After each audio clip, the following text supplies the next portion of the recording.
వైఎస్ఆర్ కాంగ్రెస్ పార్టీలో అంతర్గతంగా సమూల మార్పులు జరుగుతున్నాయి.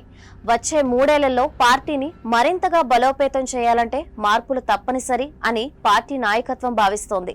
ఇందులో భాగంగా ఎవరూ ఊహించని మార్పులకు సిద్ధమవుతోందని తెలుస్తోంది. ముఖ్యంగా పార్టీ మీడియా విభాగంతో పాటు నియోజకవర్గాల్లో పట్టున్న నాయకులకు పార్టీ కేంద్ర కార్యాలయంలో కీలక బాధ్యతలు అప్పగిస్తున్నట్లు సమాచారం అందుతోంది. ఎందుకంటే రాష్ట్రంలోని వివిధ నియోజకవర్గాల్లో ఏం జరుగుతోంది, క్షేత్రస్థాయిలో బలపడాలంటే ఏం చేయాలనే విషయంపై పార్టీ కేంద్ర కార్యాలయంలో ఎవరికీ అవగాహన ఉండడం లేదనే అభిప్రాయం సర్వత్రా వ్యక్తమవుతోంది. మరీ ముఖ్యంగా పార్టీ కోసం ఎవరు కష్టపడి పనిచేస్తున్నారు, ఎవరు కాలక్షేపం చేస్తున్నారనే అంశంపై సమాచారం కొరవడుతోంది. పార్టీ కేంద్ర కార్యాలయంలో ప్రస్తుతం హడావిడి చేస్తున్న నేతల్ని ఎవరు ప్రసన్నం చేసుకుంటారో వారికే ప్రాధాన్యత దక్కుతోంది. వారి మాటలే చెల్లుబాటవుతున్నాయి. వారేం చెబితే అదే క్షేత్రస్థాయిలో జరుగుతున్నదని పొరబడుతున్న పరిస్థితి కనిపిస్తోంది.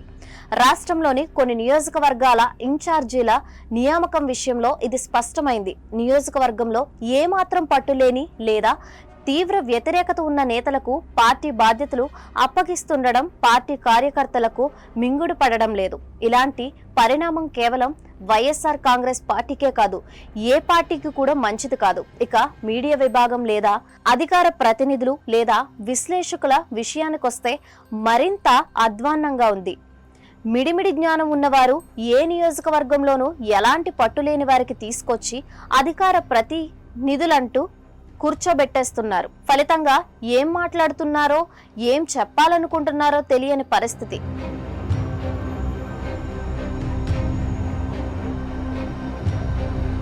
ఇటీవల వైఎస్ జగన్ ప్రతిపాదించిన మావిగన్ అంశంలో ఇదే జరిగింది. పార్టీ లైన్ తెలియకుండానే సాక్షి డిబేట్లలో దర్శనమిచ్చే పలువురు స్వయం ప్రకటిత అతిమేధావులు మావిగన్ అంశానికి వ్యతిరేకంగా మాట్లాడిన వీడియోలను ఇప్పటికీ Telugu Desam and co media viral చేస్తూనే ఉంది. అంటే పార్టీ లైన్ ఏంటో తెలియని ఇలాంటి అతిమేధావులను విశ్లేషకులుగా సాక్షి వేదికపై అవకాశం ఇచ్చిందెవరు? పార్టీ అధినేత ఏం చెబితే అదే పార్టీ స్టాండ్ అని తెలియదా?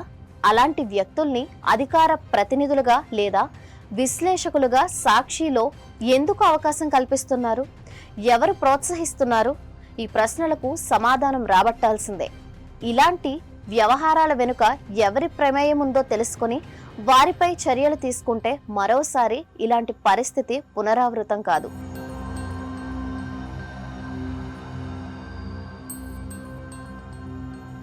ఇక ఇటీవల తమిళనాడు ఎన్నికల ఫలితాల విషయంలో అక్కడి పరిణామాల్ని రాష్ట్రంలో వైఎస్ఆర్ కాంగ్రెస్ పార్టీతో వైఎస్ జగన్ వైఖరితో పోల్చుకుంటూ సోషల్ మీడియాలో కథనాలు పాజిటివ్గా వస్తుంటే కొందరు పార్టీ అనుకూల విశ్లేషకులకు నచ్చడం లేదు. బాహాటంగానే విమర్శిస్తున్నారు.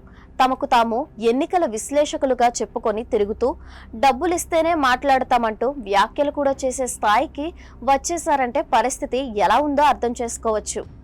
ఆఖరికి ఏ స్థితికి చేరారంటే పార్టీ జయాపజయాలు కూడా వీరి చేతుల్లోనే ఉందనే స్థాయిలో మాట్లాడుతున్నారు. బహిరంగంగా వ్యాఖ్యలు చేస్తూనే ఇంకా సాక్షి డిబేట్లలో దర్శనమిస్తున్నారు. బయట సాక్షి మీడియాకు లేదా పార్టీకి వ్యతిరేకంగా మాట్లాడుతూ రోజు సాక్షి మీడియా డిబేట్లతో కనిపిస్తుంటే ఎలాంటి సంకేతం ఇవ్వదలుచుకున్నట్టో మరి.